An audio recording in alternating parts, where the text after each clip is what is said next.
অতএব নিজে আল্লাহর সাথে সম্পর্ক করেন। আর আপনি নিজেকে এত ছোট কেন মনে করছেন? আপনিও আল্লাহর সেই বান্দা, যে বান্দা আমি, যে বান্দা আর 10 জন মানুষ। আল্লাহ পাক আপনাকেও ভালোবাসেন, আল্লাহ পাক অবশ্যই আপনাকে ভালোবাসেন। জীবনের দীর্ঘ সময় পর্যন্ত আপনি আল্লাহকে ডাকেন নাই, আল্লাহ আপনাকে ফেলে দেয় নাই। আল্লাহ আপনাকে খাওয়ান, এখনো পরান, বাঁচিয়ে রেখেছেন, আল্লাহ নিয়ামত দিয়েছেন। আল্লাহ আপনাকে ভালো না বাসলে এমনি করেন? আল্লাহ পাক অপেক্ষা করছেন কবে খালি আপনি আসবেন আল্লাহর কাছে, এসে বলবেন আস্তাগফিরুল্লাহ ওয়া আতুবু ইলাইহি। আল্লাহ পাক অপেক্ষা করে বসে আছেন আপনার জন্য। আপনি কোথায় যাচ্ছেন? ফাআইনা তাযহাবুন। আল্লাহ পাক বলেছেন ফাআইনা তাযহাবুন, কোথায় যাচ্ছ তোমরা? কোথায় যাচ্ছেন? টাকার পিছনে, বাড়ি গাড়ি, স্ট্যাটাস, স্ত্রী সন্তান, ভোগবিলাসের পিছনে? আল্লাহ অপেক্ষা করছেন আপনার জন্য।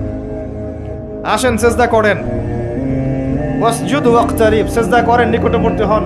আল্লাহ আপনার জন্য অপেক্ষা করছেন। যাবেন না আল্লাহর কাছে? আল্লাহ পাক সবাইকে আল্লাহর কাছে ফিরে আসার তৌফিক দান করুন। এটাই হোক আমাদের কাছে আসার গল্প, এটাই হোক আমাদের কিসের গল্প?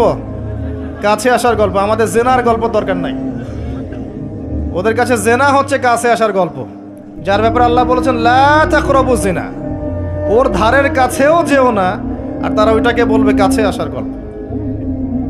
ইন্না লিল্লাহি ওয়া ইন্না ইলাইহি রাজিউন।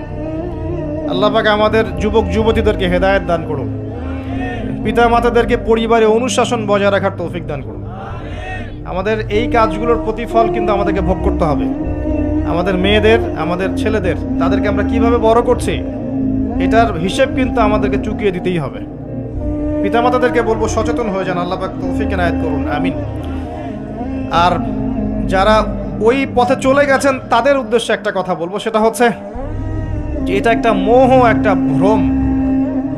বাস্তবতা হচ্ছে যে আপনাকে প্রতিশ্রুতি দিচ্ছে সে আপনাকে অনেক ভালোবাসে, আদতে সে আপনাকে ভালোবাসে না। আদতে সে আপনার অবস্থানকে ভালোবাসে। আপনি আজ হোক আর কাল হোক এটা বুঝতে পারবেন যে সে আপনাকে ভালোবাসে না, আপনার অবস্থানকে ভালোবাসে। আপনার অবস্থান যদি ভালো থাকে সে আপনাকে ভালোবাসবে, অবস্থান ভালো না থাকলে ভালোবাসবে না। একইভাবে আপনি একটা মেয়ের কাছে যে ভোগবিলাস চাচ্ছেন, একটা ছেলে একটা গায়রে মারা মেয়ের সাথে ফ্রি মিক্সিং করলে তার একটাই উদ্দেশ্য থাকে, সেই মেয়েটাকে ভোগ করা। সুযোগ পেলেই সে মেয়েটাকে ভোগ করে ফেলবে। একইভাবে এই মেয়েও দেখবেন আপনার যতটুকু সামর্থ্য আছে, অর্থবিত্ত যা যা আছে, এটাকে সে ইউজ করার চেষ্টা করছে তার স্বার্থে। বাস্তবিক অর্থে দুজন দুজনকে ভালোবাসে না মোটেই, দুজন দুজনের স্বার্থকে ভালোবাসে। ভালোবাসা আল্লাহর পক্ষ থেকে আসে। কখন আসবে? যখন আপনি হালালের উপর থাকবেন, যখন আপনি বিয়ে করবেন হালালভাবে। অচেনা একটা মেয়ের প্রতি দেখবেন আল্লাহ পাক এমন ডিভাইন একটা লাভ দিয়ে দিবেন, ওয়াজআলা বাইনাকুম মাওয়াজ্জাতা ওয়া রাহমা। আল্লাহ পাক তার পক্ষ থেকে উভয়ের মাঝখানে হৃদ্যতা, ভালোবাসা, মহব্বত দান করবেন। বলুন সুবহানাল্লাহ। এটা ডিভাইন, আল্লাহর পক্ষ থেকে আসবে, ঐশ্বরিক। আর বাকিটা হচ্ছে ঐশাচিক, শয়তানি, প্রবৃত্তির দাসত্ব, ভোগবাদী। এগুলো খেয়াল রাখবেন। এতে করে যা হবে, আপনি একবার আপনার ইজ্জত হারায় ফেললে কখনো ফিরে পাবেন না। অদ্ভুত বিষয়, মানে এই বিষয়গুলোকে আমরা কিছু মনেই করি না এখন। আমরা কিন্তু কিছু মনেই করি না, মনে করি এটা একটা মানে সোশ্যাল কালচার। গার্লফ্রেন্ড বয়ফ্রেন্ড থাকবে, এটা সোশ্যাল কালচার। এভাবে যে কত ছেলে কত মেয়ে, লক্ষ লক্ষ কোটি কোটি নিত্যদিন জেনা করছে, আল্লাহ ভালো জানে। আল্লাহ পাক আমাদের যুব সমাজকে হেদায়েত করুন, আমিন। আর যে প্রশান্তির জন্য আপনি তার কাছে যাচ্ছেন সেটা তার কাছে নাই। প্রশান্তি আছে কোরআনের কাছে, প্রশান্তি আছে নবীর সুন্নায়, প্রশান্তি আছে আল্লাহর জন্য সেজদায়। তার আল্লাহর জন্য আল্লাহকে স্মরণ করে আপনি কাঁদবেন, প্রশান্তি পাবেন। আল্লাহর জন্য কিছু কাজ করবেন, তার দিনের কোনো খেদমত করবেন, প্রশান্তি পাবেন। আল্লাহর কোরআনের 10টা আয়াত মুখস্থ করেন, মনে এমন শান্তি আসবে যেটা আপনি কোথাও পাবেন না। আমি চ্যালেঞ্জ করে বলছি আপনাকে, আপনি আল্লাহর কিতাবের আজকে গিয়ে 5টা আয়াত মুখস্থ করেন, অর্থটা পড়বেন, কয়েকবার চর্চা করেন, মানুষকে শোনান, আপনি মনে এমন একটা প্রশান্তি পাবেন যেটা পৃথিবীর কোনো জায়গায় পাবেন না। এখানে প্রশান্তি এত এত বেশি মাত্রা আসবে, যার খবর যদি ওই পশ্চিমারা জানতো তাহলে আমার কলিজায় বোম মেরে উড়িয়ে দিত। কথা বুঝতে পারেন নাই? আল্লাহর পথে চললে যে প্রশান্তিটা পাওয়া যায়, এর খবর যদি ইসলামের শত্রুরা জানতো তাহলে মুসলিমদের কলিজায় পারমাণবিক বোমা মারত। তারা জানে না কি প্রশান্তি এখানে পাওয়া যায়। আপনি যে প্রশান্তির জন্য এখানে যাচ্ছেন এটা ওখানে নাই। কোরআনের কাছে আছে, সেজদায় আছে, নামাজে আছে, তাহাজ্জুদে আছে, আল্লাহর জিকিরে আছে। আর নেককার স্ত্রীর কাছে আপনি প্রশান্তি পাবেন। এটা আল্লাহ আপনাকে গিফট দিয়েছেন। আদম আলাইহিস সালামকে আল্লাহ পাক দিয়েছেন না? তার একাকী বোধ হচ্ছিল জান্নাতে, আল্লাহ পাক সঙ্গিনী সৃষ্টি করেছেন। এখানে আপনি প্রশান্তি পাবেন, বাকিগুলো প্রশান্তির উৎস নয়। পরে দেখা যাবে ওখানে ছাকা খেয়ে তারপরে মাদক সেবন করবে, তারপরে মিউজিকের কাছে যাবে, তারপরে দেখবেন যে পতিতালয়ে যাচ্ছে, তারপরে হয়তো গুন্ডামি করবে, জীবনটা উচ্ছৃঙ্খল হয়ে গেল। কেউ কেউ আত্মহত্যাও করবে, কারণ হচ্ছে ওই যে শুরুতে একটা মেয়ের সাথে প্রেম করে ছাকা খেয়েছে, ওখানে প্রশান্তি খুঁজেছে, শয়তান এদেরকে নিয়ে খেলেছে, এক পর্যায়ে দুজনের জীবন নষ্ট করে ফেলেছে। আদতে কি হলো, মুসলিম উম্মাহ থেকে দুইটা নক্ষত্র ঝরে গেল। হয়তো ওই যুবককে দিয়ে দিনের কোনো খেদমত হতো, এখন আর হলো না। হয়তো ওই যুবক তার যৌবনকালটা ইবাদত করে কাটাতে পারতো, আরশের ছায়া পেত, আর পেল না। শয়তান সাকসিড, শয়তান জিতে গেল। এ হচ্ছে বাস্তবতা। বাস্তবতা বোঝেন, আল্লাহর কাছে ফিরে আসেন। আল্লাহ আপনার অপেক্ষা করছেন, আসবেন না আল্লাহর কাছে? এটাই হোক আল্লাহর কাছে আমাদের কাছে আসার গল্প। আল্লাহ পাক আমাদেরকে তৌফিক দান করুন, আল্লাহুম্মা আমিন। নামাজটা ছাড়েন না, যত পাপ করছেন করেন, আমি বলি নামাজ ছাড়েন না। ইনশাল্লাহ একদিন নামাজই আপনাকে পাপ থেকে বের করে আনবে ইনশাআল্লাহ। শয়তান আপনাকে হতাশ করতে চাইবে, শয়তান আপনাকে হতাশ করতে চাইবে যে তুই তো গার্লফ্রেন্ডের সাথে কথা বললি, রাতের বেলা পর্ন দেখলি, তুই তো ফ্রি মিক্সিংয়ে আছিস, তুই মাদকদ্রব্য খাচ্ছিস, তুই কাজে ফাঁকি মারিস, তুই ট্যাক্স আদায় করিস নাই, দুর্নীতি করছিস, তুই আবার নামাজ পড়বি কেন? শয়তান আপনাকে এগুলো বোঝাবে, কিন্তু নামাজ তো আমার শোভা পায় না, আমি তো অনেক পাপী মানুষ, এই ধোকায় পা দিবেন না। আপনি নামাজ কন্টিনিউ করতে থাকেন, ইনশাল্লাহ আল্লাহ পাক আপনাকে পাপ থেকে বের করে আনবেন ইনশাল্লাহ। ওই নামাজটা যদি ছেড়ে দেন তাহলে আর কোনো হাতিয়ার বাকি থাকবে না। আর আপনি যত পাপ করেন না কেন, মায়ুস হবেন না, মন ছোট করবেন না। আপনার একটা সেজদা, যে সেজদা আপনি চোখের পানি ঢেলে দিয়েছেন আল্লাহর কাছে, যে আল্লাহ আমার ভুলগুলো তুমি মাফ করে দাও, আমার তওবা তুমি কবুল করো, ইনশাল্লাহ দেখবেন ওই একটা সেজদা যদি কবুল হয়ে যায়, আল্লাহ পাক আপনার সব গুনাহ মাফ করে দিবেন ইনশাল্লাহ। হতাশ হবেন না। শয়তান হতাশ করতে চাইবে মানুষকে, শয়তান মানুষকে হতাশ করতে চাইবে। এমনকি আপনার যদি পাহাড়ের পরিমাণ ঋণ থাকে, ওই ঋণ শোধ করার ব্যবস্থা আল্লাহ পাক করে দিবেন ইনশাআল্লাহ তাআলা। হতাশ হবেন না, নামাজ ছাড়েন না। আর আমি একটা কথা বারবার বলেছি, আবারও বলছি যে চলমান যে 3G 4G নামাজগুলো চলছে, এগুলো থেকে নিজেকে দূরে রাখুন। সব এখন ডিজিটাল, নামাজও ডিজিটাল। দেখা যায় যে 5 মিনিটের মধ্যে 4 রাকাত নামাজ শেষ, মাশাআল্লাহ। ইমাম সাহেব যদি 10 মিনিট পড়ায় দেয় তাহলে তো তার চাকরি নট। বোঝেন না? এত তারা, আমার সময় নাই, আমরা ব্যস্ত মানুষ, এত সময় লাগে নামাজ পড়তে? ইমাম সাহেবকে বলছে, কমিটি ইমাম সাহেবকে চার্জ করছে, অথচ ইমামের উচিত তাদেরকে চার্জ করা। উল্টে গেছে এখন আর কি। ওইদিকে আসবো আমি। দাসী তার মনিবকে জন্ম দিবে, মানে সমাজের ন্যায় অন্যায়, ভালো মন্দ, হক বাতিলের মানদণ্ড উল্টে যাবে। দাসী কখনো মনিবকে জন্ম দেয়? মানদণ্ড উল্টে যাবে। আসেন রিল্যাক্সে নামাজ পড়বেন ইনশাআল্লাহ। আল্লাহ পাক তৌফিক দান করুন। নামাজের মধ্যে যা পড়ছেন এটাকে বোঝার চেষ্টা করতে হবে অর্থটা, তখন দেখবেন নামাজে মনোযোগ বাড়বে ইনশাআল্লাহ। তার আগে অজুটাকে ভালো করে করবেন, তাড়াহুড়া করে অজু করবেন, রিল্যাক্সে অজু করেন, অজুর অঙ্গগুলোকে সুন্দর করে ধন। অজু পরিষ্কার হয় না, এই জন্য নামাজে মনোযোগ থাকে না। আর একটা বদ অভ্যাস আমারও আছে, আপনাদের সবারও আছে আমি জানি। অজুতে আমরা যে পরিমাণ পানি খরচ করি, এই পরিমাণ পানি দিয়ে নবী সাল্লাল্লাহু আলাইহি ওয়াসাল্লাম গোসল করতেন। হ্যাঁ, আর আপনার মাথায় যত চুল আছে তার চেয়ে বেশি চুল ছিল নবী সাল্লাল্লাহু আলাইহি ওয়াসাল্লামের মাথায়। আপনার 2-3 জনের মাথায় যত চুল আছে তার চেয়ে বেশি চুল ছিল নবী সাল্লাল্লাহু আলাইহি ওয়াসাল্লামের মাথায়। তারপরেও তিনি অল্প পানি দিয়ে গোসল করে ফেলতেন। আর আমাদের দেখবেন জারিমানের জোর যত বেশি, তার ট্যাপের স্পিড তত বেশি। মসজিদে যাবেন, দেখবেন জোরে ট্যাপ ছেড়ে দিয়েছে, উজু করতেছে। একজন মানুষের গোসলের পানিতে একাই উজু করে ফেলবে। পানির লেয়ার দিন দিন নেমে যাবে আমাদের এই পাপের কারণে। কুল আরাআইতুম ইন আসবাহা মাউকুম গাওরা, সূরা মুলকের শেষ আয়াত পড়ে দেখেন।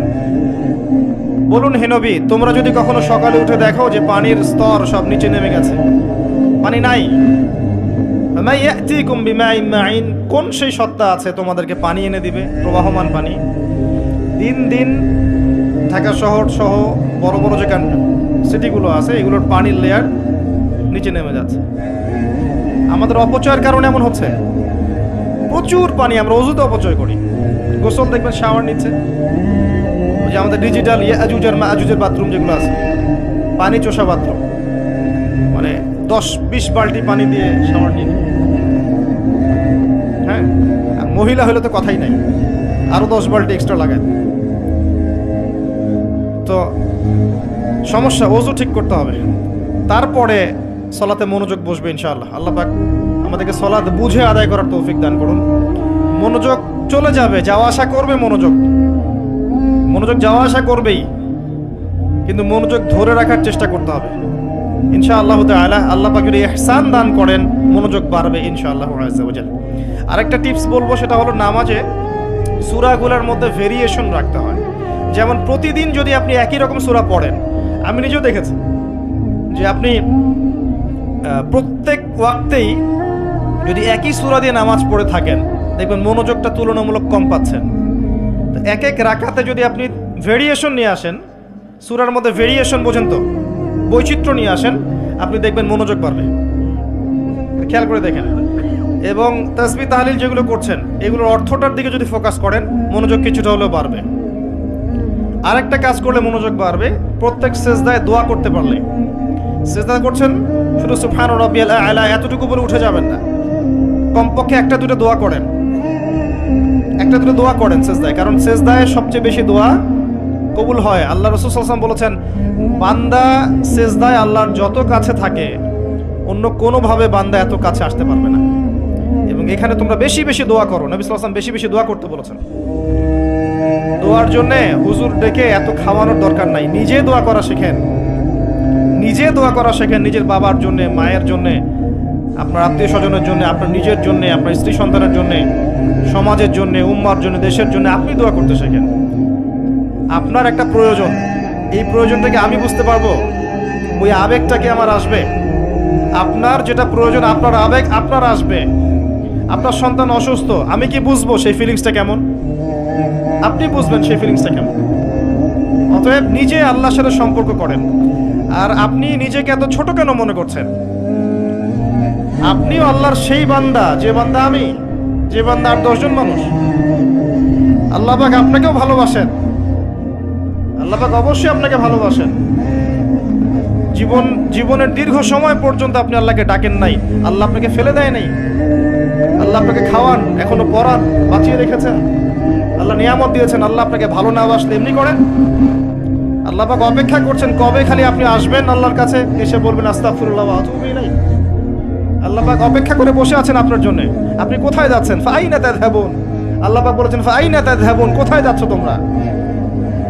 কোথায় যাচ্ছেন?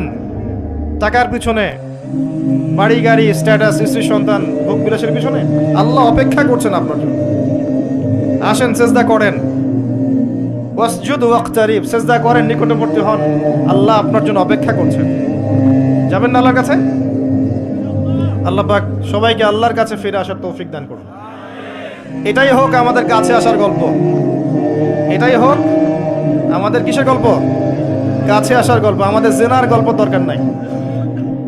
ওদের কাছে জেনা হচ্ছে কাছে আসার গল্প, যার ব্যাপারে আল্লাহ বলেছেন লা তাকরাবু জিনা, ওর ধারের কাছেও যেও না, আর তারা ওইটাকে বলবে কাছে আসার গল্প। ইন্না লিল্লাহি ওয়া ইন্না ইলাইহি রাজিউন। আল্লাহ পাক আমাদের যুবক যুবতীদেরকে হেদায়েত দান করুন, পিতা মাতাদেরকে পরিবারে অনুশাসন বজায় রাখার তৌফিক দান করুন। আমাদের এই কাজগুলোর প্রতিফল কিন্তু আমাদেরকে ভোগ করতে হবে। আমাদের মেয়েদের, আমাদের ছেলেদের, তাদেরকে আমরা কিভাবে বড় করছি এটার হিসেব কিন্তু আমাদেরকে চুকিয়ে দিতেই হবে। পিতামাতাদেরকে বলবো সচেতন হয়ে যান। আল্লাহ পাক তৌফিক এনায়েত করুন, আমিন। আর যারা ওই পথে চলে গেছেন তাদের উদ্দেশ্যে একটা কথা বলবো, সেটা হচ্ছে যে এটা একটা মোহ, একটা ভ্রম। বাস্তবতা হচ্ছে যে আপনাকে প্রতিশ্রুতি দিচ্ছে সে আপনাকে অনেক ভালোবাসে, আদতে সে আপনাকে ভালোবাসে না। আদতে সে আপনার অবস্থানকে ভালোবাসে। আপনি আজ হোক আর কাল হোক এটা বুঝতে পারবেন যে সে আপনাকে ভালোবাসে না, আপনার অবস্থানকে ভালোবাসে। আপনার অবস্থান যদি ভালো থাকে সে আপনাকে ভালোবাসবে, অবস্থান ভালো না থাকলে ভালোবাসবে না। একইভাবে আপনি একটা মেয়ের কাছে যে ভোগবিলাস চাচ্ছেন, একটা ছেলে একটা গায়রে মাহরাম মেয়ের সাথে ফ্রি মিক্সিং করলে তার একটাই উদ্দেশ্য থাকে, সেই মেয়েটাকে ভোগ করা, সুযোগ পেলেই সে মেয়েটাকে ভোগ করে ফেলবে। আর একইভাবে এই মেয়েও দেখবেন আপনার যতটুকু সামর্থ্য আছে, অর্থবিত্ত যা যা আছে, এটাকে সে ইউজ করার চেষ্টা করছে তার স্বার্থে। বাস্তবিক অর্থে দুজন দুজনকে ভালোবাসে না মোটেই, দুজন দুজনের স্বার্থকে ভালোবাসে। ভালোবাসা আল্লাহর পক্ষ থেকে আসে। কখন আসবে? যখন আপনি হালালের উপর থাকবেন, যখন আপনি বিয়ে করবেন হালালভাবে। অচেনা একটা মেয়ের প্রতি দেখবেন আল্লাহ পাক এমন ডিভাইন একটা লাভ দিয়ে দিবেন, ওয়াজআলা বাইনাকুম মাওয়াজ্জাতা ওয়া রাহমা। আল্লাহ পাক তার পক্ষ থেকে উভয়ের মাঝখানে হৃদ্যতা, ভালোবাসা, মহব্বত দান করবেন। সুবহানাল্লাহ। এটা ডিভাইন আল্লাহর পক্ষ থেকে আসবে, ঐশ্বরিক। আর বাকিটা হচ্ছে ঐশাচিক, শয়তানি প্রবৃত্তির দাসত্ব, ভোগবাদী। এগুলো খেয়াল রাখবেন।